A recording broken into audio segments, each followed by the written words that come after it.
Guro, ang makasalanang alagad na ito ay hindi ang banal na anak.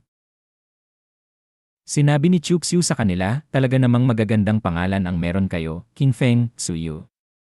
Pero bago pa man kayo makarating sa Tai Su Holy Ground, pinagbantaan nyo akong patayin. Hindi ko talaga maintindihan kung paano ko kayo na-offend. Sabi ni Qingfeng, kailangan pa ba namin ng dahilan para patayin ka? Sabi ni Xuyu, kung kailangan mo ng dahilan, sisihin mo ang mga magulang mo sa pagbibigay sa iyo ng maling pangalan, pareho ng sa matandang demonyo na si Chu. Sabi ni Chuxiu sa sarili, wow, kaya pala ninyo akong gustong patayin dahil dyan. Anong klaseng panahon na ba tayo upang magkaroon ng ganitong pag-iisip? Sabi ni Qingfeng, wala nang silbi ang usapan. Panahon na upang patayin ka. At sabay nilang sinabi, ito ang makapangyarihang moon-chasing snow sword. Sabi ni Chuxiu, sa sarili nito, mukhang isang langit na espada, pero kapag pinagsama ang dalawa, umaabot ito sa lakas ng isang immortal. Sa kalagayan ko ngayon, hindi ko kayang depensahan ang mga espada nyo. Kung pipilitin kong makipaglaban gamit ang aking mga kamao, tiyak na masasaktan ako. At sabay silang dumiretso kay Chuxiu. Sabi ni Qingfeng, Xuyu, patayin na natin siya. Sinabi ni Chuxiu, secret skill. At mabilis na sumugod sa kanila gamit ang kanyang malaking espada. Hinarang ni Xuyu ang espada ni Chuxiu. Sabi ni Xuyu sa sarili, hindi ko kayang sundan ang espada niya. Sabi ni Xuyu, brother. At sumagot ang kanyang kapatid, Xuyu. Dumapa si Xuyu at sinabi, brother. At tinamaan ng matinding suntok ang lupa si Chuxiu, pero si Qingfeng ay tumalon palayo. Sabi ni Qingfeng, Chuxiu. Lumapit ka ulit sa sigurado kitang papatayin gamit ang aming espada. Sinubukan ni Xuyu na itusok ang espada kay Chuxiu. Sabi ni Chuxiu, babae, talagang nakakatakot ka. Sumigaw si Xuyu, tumigil ka. At tinamaan ni Chuxiu ang kanyang tiyan gamit ang pomel ng espada, at lumipad siya palayo. Dumugo si Xuyu, at kinuha ni Qingfeng ang isang elixir at sinabi, sister. Inumin mo ito, mabilis nitong titigil ang pagdudugo. Sinabi ni Chuxiu, habang sinugod sila, may oras ka pa palang uminom ng gamot. At sabay silang magkahawak kamay na sinabi, mamatay ka. At isang malaking scroll ang lumitaw sa itaas nila, at mga espada ang nagpakita. Sabi ni Zuyi, ang kasanayan ng Twin Swords, Clear Wave Sword Song. Sabi ng kalbo sa audience, kaya nilang gawin ito. Sa harap ng ganitong kalakas na atake, wala nang paraan na hindi matatalo si Chuxiu. Ginamit ng kambal ang kasanayan, Clear Wave Sword Song. Sabi ni Chuxiu, kaya ninyo pala gamitin ito para pisilin. At naiisip niya sa sarili, pero pagdating sa laban sa akin, walang paraan na matatalo ako rito. Ang aking sinaunang banal na katawan ay eksperto sa ganitong mga kasanayan. At ginamit niya ang kanyang kasanayan, ang Chaos Branch Purple Lotus. Sabi ni Chuxiu, kapag lumitaw ang Purple Lotus, lahat ay matatalo. Bigla ang pumutok ang isang malakas na pagsabog. Sumigaw si Xuyu, brother. Sabi ni Qingfeng, sister. Sabi ng babae na nakapula na nanonood, talaga bang pinigilan ni Chuxiu ang kambal? Isang babae ang pinigilan ang kanyang dibdib mula sa takot at nagsabi, ano ito? Sinabi ni Chuxiu, isang gintong aura, isang imahe ng Purple Lotus. Sabi ng 4 Blade Master ng Unlimited Blade Realms, mayroon ba siyang sinaunang banal na katawan? Hindi pwede. Paano magiging ganito ang isang tao? Lumapit si Chuxiu sa kambal gamit ang matinding lakas. Sumigaw si Qingfeng kay Xuyu, bilisan mo. Ang sheepskin drum ay pansamantalang makakapaglaban. Sumagot si Xuyu, brother, hindi ko kayang. Tiningnan ni Chuxiu ang mga ito na parang mga langgam at sinabi, umalis. Walang makakaligtas. At biglang sumugod si Chuxiu sa kambal. Tiningnan ni Chuxiu si Xuyu at sinabi sa sarili, mahirap siyang labanan, kaya't siya muna. Sumigaw si Qingfeng, hindi. Sister, tumakbo na. Sinabi ni Chuxiu, Emperor Fist, ang suntok na tumatagos sa lahat ng spells, full power. At pinatok ni Chuxiu ang mukha ni Xuyu, kaya't siya ay dumugo. Biglang sumakit ang mata ni Qingfeng at sumigaw, sister. Chuxiu, makipaglaban ka sa akin. At binigyan ni Chuxiu ng dropkick si Qingfeng, at siya ay nagdusa ng malupit, nagdudugo ang kanyang katawan. Binangga ni Chuxiu si Qingfeng ng ganun kalakas na nakagawa ito ng 3 shockwaves, at siya ay lumipad tulad ng isang bala. Sabi ng kalbo sa audience, si Chuxiu, ang lakas-lakas niya. Sabi ng kaibigan niya, talaga bang malakas ang kambal? Kung laban sa ating Holy Son, tiyak silang madudurog. Sabi ni Evan, ang suntok ni Brother Chuxiu ay pero bakit parang humihirap ang dibdib ko? Parang may isang bagay na napakalaga ang nawala. Sabi ng 4 Blade Master ng Unlimited Blade Realms, Kimengdi, ang tapang mo, pero paano mo pinapayagan ang iyong disipulo na gumawa ng kahit anong gusto niya? Sumagot si Kimengdi, syempre, pinapayagan ko. Patuloy na sinasabi ng mga disipulo nyo na gusto nilang patayin si Chuxiu. Bakit hindi kayo natuwa na tanging ang kanilang pagpapalakas ang nawasak?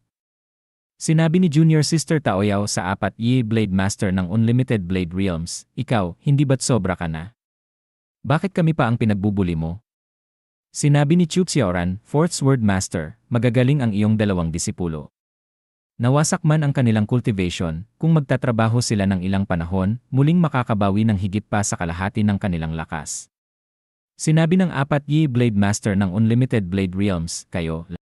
Sumagot si Kimengdi sa 4 Blade Master ng Unlimited Blade Realms, kung wala nang sasabihin ang 4th Sword Master, magpahinga ka na at ipagpatuloy mo lang ang panonood ng seremonya.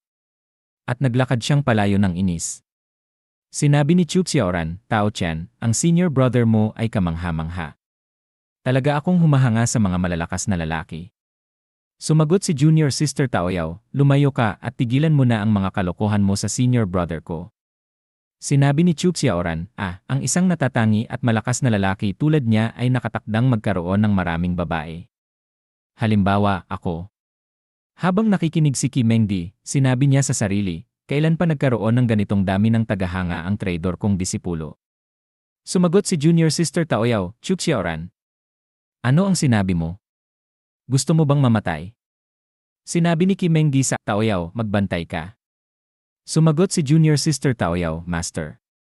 Sinipa ni Kimengdi ang manika na mukhang si Chuxiu at sinabi sa sarili, ang traidor kong siya ang nagdala nito sa kanyang sarili at ngayon kailangan pa niya ng tulong mula sa kanyang master. Anak ng talaga namang nakakapagtaka. Sa Heaven's Ladder, sinabi ni Chuxiu, ang pang-amoy ko, nangangati, sino kaya ang nagmumura sa akin? Bahala na, magpatuloy tayo. Sino kaya ang susunod kong hamunin? Isang abiso mula sa sistema ang nagsabi, kekeke. Bilang isang matandang demonyo, dapat uminom ang host ng banal na dugo. Isa pang abiso mula sa sistema, paano kung patayin mo muna ang walang utak na batang Jiang mula sa Jiang family? Mayroon siyang banal na katawan. Sinabi ni Chuxiu sa sarili, depende kung gusto niyang makipaglaban sa akin. Tiningnan ni Jiang Zhao si Chuxiu, umiling at nagsabi na hindi. At sinabi niya sa sarili habang tinatabla ng pawis, napakadelikado ng taong ito. Hindi ko kayang labanan siya nang walang ganap na katiyakan na mananalo ako. Sinabi ni Chuxiu sa sarili habang tinitingnan si Jiang Zhao, mukhang hindi gusto ni Jiang Zhao makipaglaban sa akin. May mga tao sa ibaba ng hagdan, kaya't hindi ako maaaring magpili. Biglang nakaramdam si Zui ng isang bagay sa hangin, at ginamit ang voice transfer, at sinabi kay Chuxiu, Brother Chu, hindi kita kayang talunin, pakiusap, hayaan mo akong umalis. Sumagot si Chuxiu, mali ang pagkakaintindi mo, Brother Zhou. Hindi ako mahilig sa karahasan. Ang kapayapaan ang nasa aking puso. Sumagot si Zui, talaga pong mabait si Brother Chu. Nahihiya po ako sa sarili ko. Sinabi ni Chuxiu sa sarili, sa limang ito, si Zui na may casual na itsura ang pinakamalakas, kasunod ang banal na katawan ng Jiang family. Pareho silang mahihirap na kalaban, kaya't okay lang kung ayaw nila akong labanan.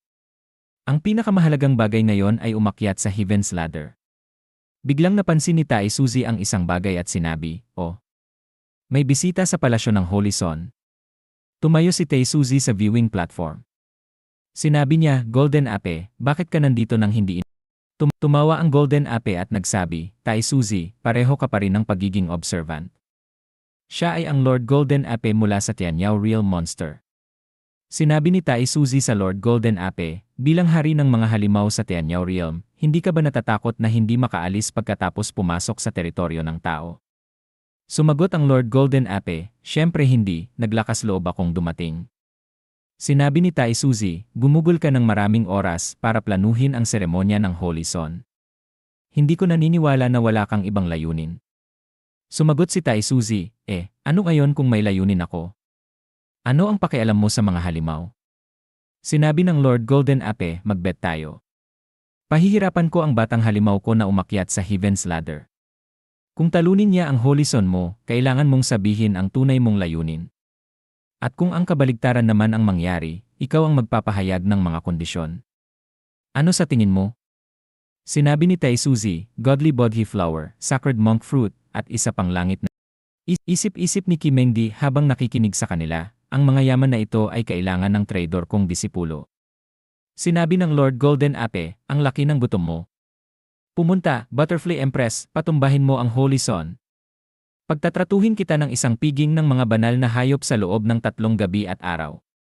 Lumitaw ang Tianyao Realm Butterfly Empress, at sinabi niya, sige, at mapanuksong tumayo siya sa likod ng Lord Golden Ape. Sinabi ni Chuxiu sa sarili, habang inaunat ang kanyang mga braso, pagkatapos ng 3,000 hakbang, nararamdaman ko na ang bigat ng Heaven's Ladder. Paano kung inakyat ko ang 9,900 hakbang at ginamit ang sistema upang mag-breakthrough sa aking primordial sacred constitution? Isang abiso mula sa sistema ang nagsabi, Keke. Ipinapayo ko sa host na huwag mag-take ng ganitong kalaking panganib. Mamamatay ka. Sinabi ni Chuxiu. Biglang nag-hover ang Tianyao Realm Butterfly Empress sa ibabaw nila gamit ang kanyang martilyo at nagsabi, sino ang Holy Son ng Taisu? Tinuro ni Zui si Chuxiu, Brother Chu, mukhang ikaw ang tinutukoy niya. Tumayo si Tianyao Realm Butterfly Empress sa harap ni Chuxiu at inilahad ang kanyang mga paa. Tinanong ni Zui si Chuxiu, may ginawa ka ba sa kanya? At naiisip ang mga kalokohang ginawa ni Chuxiu sa Tianyao Realm Butterfly Empress, nagdugo ang kaluluwa ni Zui mula sa ilong. Naguguluhan si Chuxiu nang makita si Zui. Biglang tumalon si Chuxiu papunta kay Tianyao Realm Butterfly Empress. Sinabi ni Zui, Brother Chu, mag-ingat ka at huwag masaktan ang mga inosente. Pinasanggi ni Tianyao Realm Butterfly Empress ang kanyang martilyo at sinabi, Holy Son ng Taisu, tatalunin kita. Tatalunin kita at babalik ako sa piging. At tinamaan niya ang sahig, ngunit nakaiwas si Chuxiu. Sinabi ni Chuxiu, ang katawan niya sobrang lakas. Mahinang bulong ni Chuxiu sa sarili, kilala ko siya. Siya ang Butterfly Empress ng Tianyao Realm. Naalala niya ang mga sabi-sabi, anak siya ng isang barbarong Panginoon at ng isang Butterfly Lord. Ipinanganak siyang kakaiba, taglay ang Diyos ang barbarong katawan ng Tianyao, walang kapantay na lakas, katawang hindi masisira, at hindi nakakaramdam ng sakit sa laban. Biglang sumugod ang Butterfly Empress, nagbitaw ng mabilis na sipa gamit ang malalakas niyang binti, ngunit na ipagtanggol iyon ni Chuxiu gamit ang kanyang mga braso, bagamat may hirap. Nanggigigil siyang nagbulong, isang nilalang na pambihira sa kanyang henerasyon. Sa isang iglap, hinawakan ni Chuxiu ang kanyang paa at ibinagsak siya sa lupa. Mabilis na bumangon ang Butterfly Empress, mariing nagsalita, hindi talaga ako binigo ng primordial sacred constitution. Naglaho siya sa gitna ng mga anino. Ilalagay mo ako sa ilusyon, anya ng may paghamak. Mas bata ka pa para subukan ako, kapatid. Sumugod si Chuxiu, napakabilis, hindi na masundan ng mata. Ngunit nagkamali siya ng tantya, at bumangga siya sa kanyang katawan, na itulak palayo habang gulat na gulat. Namula sa galit ang Butterfly Empress. Beansprout. Paano mo akong naalipusta ng ganyan? Ubo at iwas ni Chuxiu, pilit na nagpaliwanag, pasensya na. Masyado akong mabilis. Hindi ko napigilan ang sarili ko. Mariing sinampal siya ng Butterfly Empress, bumula ang dugo sa kanyang bibig at lumipad siya palayo. Habang nakahandusay sa lupa, pilit siyang bumangon at nagbiro pa rin, ngunit hindi niya natapos ang sasabihin. Sinugod siya ng Empress habang hawak ang dambuhalang maso. Tumahimik ka, sigaw niya. Ngunit sa huling segundo, gumulong palayo si Chuxiu, nakaiwas sa atake. Naging frustrado si Tianyao Realm Butterfly Empress at patuloy na tinangkang tamaan si Chuxiu gamit ang kanyang martilyo habang iniwasan ni Chuxiu ang bawat atake niya. Sumigaw si Tianyao Realm Butterfly Empress kay Chuxiu, mamatay ka, mamatay ka, mamatay ka, mamatay ka. Sinabi ng kalbo, mawawala na ba si Brother Chu sa kamay ng monster na babaeng yon? Sinabi ng kasama niya, huwag magalit sa mga babae. Tignan mo ang kaguluhang sinimulan niya. Nag-aalala sina Junior Sister Taoyao at Chuxiaoran kay Chuxiu, at sinabi ni Junior Sister Taoyao, Senior Brother. Iniisip din ni Kimengdi ang posibilidad ng pang-aabuso kay Chuxiu ni Tianyao Realm Butterfly Empress at nag-aalala rin. Biglang umungol si Tianyao Realm Butterfly Empress ng masaya, at sumigaw si Junior Sister Taoyao, pervert. Dagdag pa ni Chuxiaoran, Brother Chuxiu, talagang malakas. Nabigla si Kimengdi at sinabi, ang traidor kong habang binibigyan ni Chuxiu ng suntok sa tiyan si Tianyao Realm Butterfly Empress ng sobrang bilis na parabang minamasahe niya ang katawan nito, at sinabi, babae, tapos na ako sayo. Hindi ako gumawa ng kahit anong kalokohan kanina dahil tinitiis kita, pero sobra ka na. Sumigaw si Tianyao Realm Butterfly Empress sa kasiyahan, at tumigil si Chuxiu sa pag-atake habang tinitingnan si Tianyao Realm Butterfly Empress na nanginginig sa kaligayahan. Sinabi ni Zui, ayos lang kaya si Butterfly Empress. Tinalo ng Primordial Sacred Constitution ang Tianyao Divine Barbarian Constitution. Itinuro ni Tianyao Realm Butterfly Empress si Chuxiu at masayang sinabi, kahanga-hanga ka, tao. Napagdesisyonan ko ng gawing concubinus kita. Sumama ka sa akin pabalik sa Tianyao Realm. Biglang sinabi ni Chuxiaoran, ano? At si Junior Sister Taoyao naman, ang babaeng monster na ito ay sobrang kapal ng mukha. Gusto niyang sundan ang Holy Son pabalik sa mundo ng mga halimaw.